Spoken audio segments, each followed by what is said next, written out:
everyone, and welcome to another deep dive. So this time you wanted to unpack what's going on with Nepal's currency. Right. Specifically, the Nepalese rupee hitting record lows against the US dollar, and you want to know what that means for everyday people in Nepal. I mean, it sounds pretty rough over there, and it looks like even global events that seem worlds away are impacting their economy in a big way. It really shows you just how connected everything is in the global financial system. Yeah, for sure. Like one country's economic cold can become a full-blown flu for a country like Nepal. Exactly. So let's start with the basics.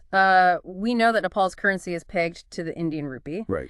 I get that on a basic level, but can you walk us through what that means and why that's making life so hard in Nepal right now? Sure. So basically, pegging the Nepalese rupee to the Indian rupee means that when the Indian rupee rises or falls against the US dollar, well, the Nepalese rupee follows suit. Makes sense. And recently, the Indian rupee has been weakening against the dollar. So that's dragging down the Nepalese rupee with it. Gotcha. But here's where it gets really interesting. Yeah. This isn't just some random market fluctuation. Oh. Some analysts are actually pointing to policies that were enacted in the U.S. during Trump's first term as part of the reason for this. Really? Yeah. So what happened was some of his actions, they led to foreign investors pulling some of their money out of India, which then put downward pressure on the rupee. So something happening in the U.S. impacted the value of money in Nepal. Pretty much, yeah. Wow, that is wild. But I mean, how does that actually affect people's daily lives in Nepal? Like, say someone's just trying to buy groceries in Kathmandu. How are they feeling this? Well, you have to remember that Nepal relies heavily on imports. Right. For a lot of essential goods. When the rupee weakens, all those imports get more expensive. Oh, right. Let's look at something like petroleum, for example. Okay. The price of petrol has gone way up there. Yeah. And that impacts transportation costs across the board, Right. Getting stuff around. And of course, those costs get passed on to the consumers. Right. So now those groceries are even more expensive. Exactly. Wow. So that's a pretty direct link. Yeah. From U.S. policy to higher grocery bills in Nepal. But couldn't Nepal do something to lessen the impact? Like, isn't there some way they could turn this situation to their advantage? I keep hearing about cheaper Russian oil and stronger trade with China. It's a good question, and you'd think that they could leverage those opportunities, right? Yeah. On paper, it seems like both of those avenues could help. Right. But for various reasons, both political and economic, they haven't really capitalized on them. Sure. And that's what a lot of economists are scratching their heads about. Like, why is all this potential just sitting there? Yeah. I mean, are they hesitant to move away from their traditional reliance on India?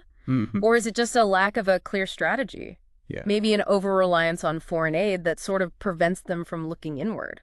Interesting. So it's not as simple as just flipping a switch? Not at all. And on top of all that, it's not just the Indian rupee that's struggling. Right. The U.S. dollar is super strong right now. Yeah.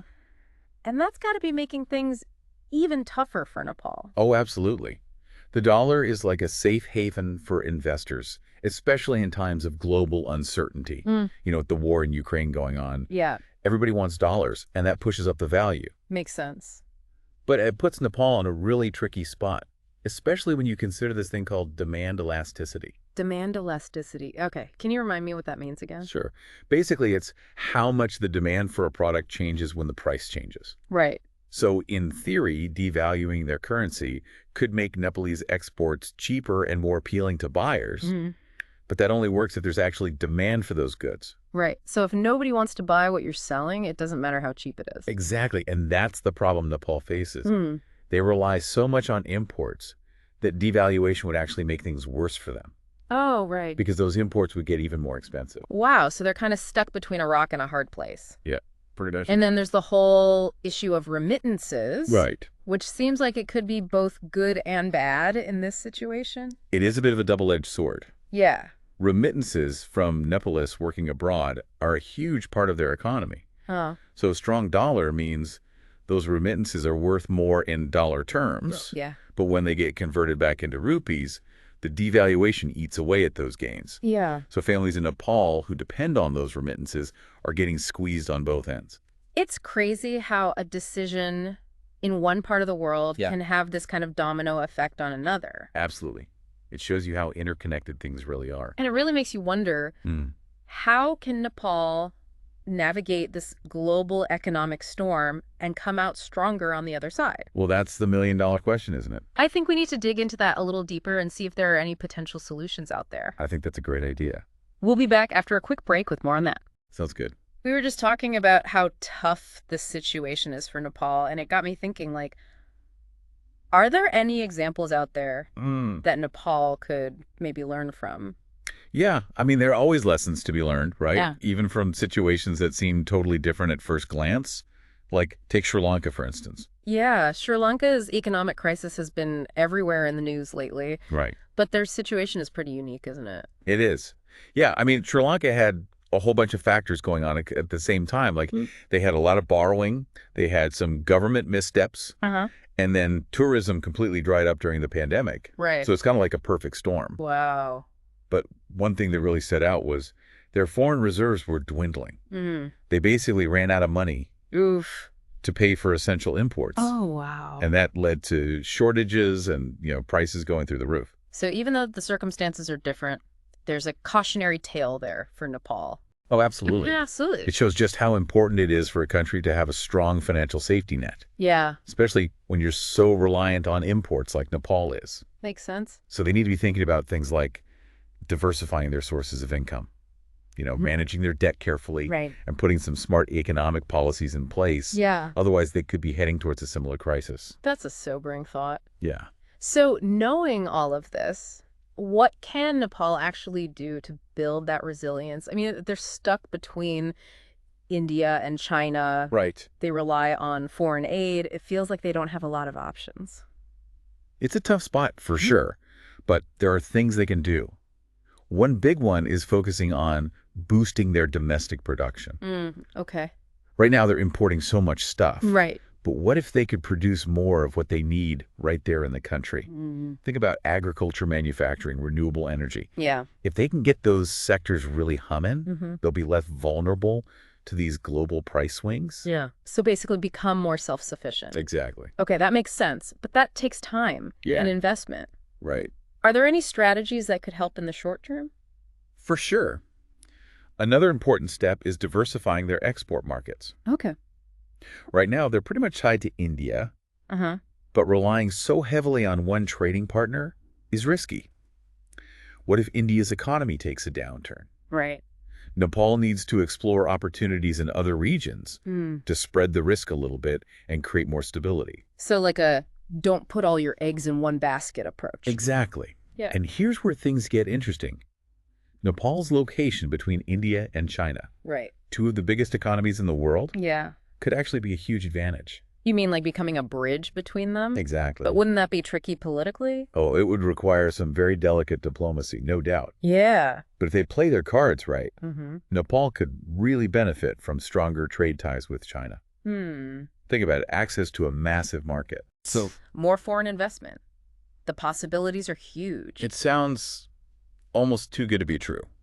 What's the catch? Well, the catch is that any move towards China has to be very carefully considered. Yeah. You don't want to upset India. Right. It's a balancing act for sure. But ultimately, it's about Nepal asserting its own economic interests Right. and negotiating the best possible deals with both countries. Yeah. They don't have to choose sides. They can use their position to their advantage. Okay, I'm starting to see how this could work. Yeah. But what about the foreign aid situation? We talked earlier about how that might actually be holding Nepal back. Yeah, it's a complicated issue for sure. Foreign aid can be crucial for developing countries, Right. but it can also create this dependency trap. If you get used to handouts, Yeah. you might not be as motivated to find your own solutions. Makes sense. The key is to use aid strategically Yeah. to build capacity, Uh-huh. foster sustainable growth, empower local communities. It shouldn't be about charity. It should be about investment. So basically helping Nepal to help itself. Exactly. It's about creating an environment where businesses can thrive, Yeah. where innovation is encouraged, where the government puts policies in place Right. that support long-term economic stability. Gotcha. It's a long game, but it's the only way for Nepal to break free from this cycle of dependence. Okay, I'm getting a much clearer picture now of the challenges, Yeah. but also the opportunities. This has been a really insightful deep dive. I bet our listener is feeling the same way. What would you say are the most important takeaways here? I think the biggest one is just how interconnected the world is. Yeah. What seems like a local issue in Nepal Right. is actually deeply tied to global events and trends. Uh-huh. The strong dollar, the Yeah. war in Ukraine, economic decisions made in Washington. It's all part of this web that Nepal is caught in. It's like that butterfly effect thing, right? Where Yeah. one tiny change can cause ripples all over the globe. Exactly. And it highlights the need for global cooperation and smart economic policies, Yeah. especially for countries like Nepal that are so import dependent and vulnerable to these shifts. But there's hope, right? Oh, absolutely. It's not all doom and gloom. No, despite the challenges, Nepal has some unique advantages. Its location, its people, its natural beauty.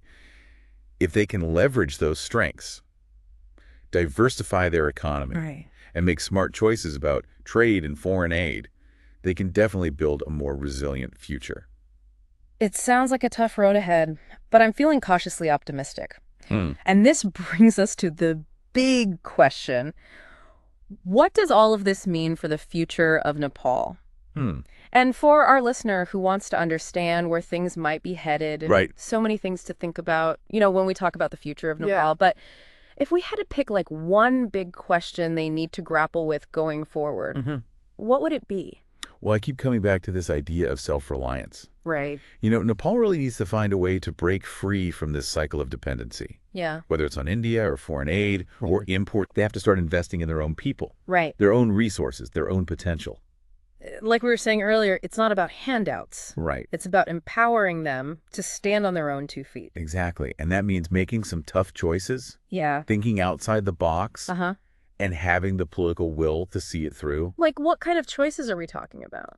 Well, let's take hydropower, for example. Okay. Nepal has this incredible potential for renewable energy, with all the rivers coming down from the Himalayas. Right. But developing that potential takes a lot of money up front Yeah. and long-term planning. Uh-huh. And they might have to take on some debt to make it happen, which can be scary for a country that's already worried about their economy. Right. So it's a gamble, but with potentially huge payoffs. Exactly. And that's the kind of dilemma Nepal's facing on multiple fronts. Yeah. Do they stick with the status quo, even though they know it's not sustainable?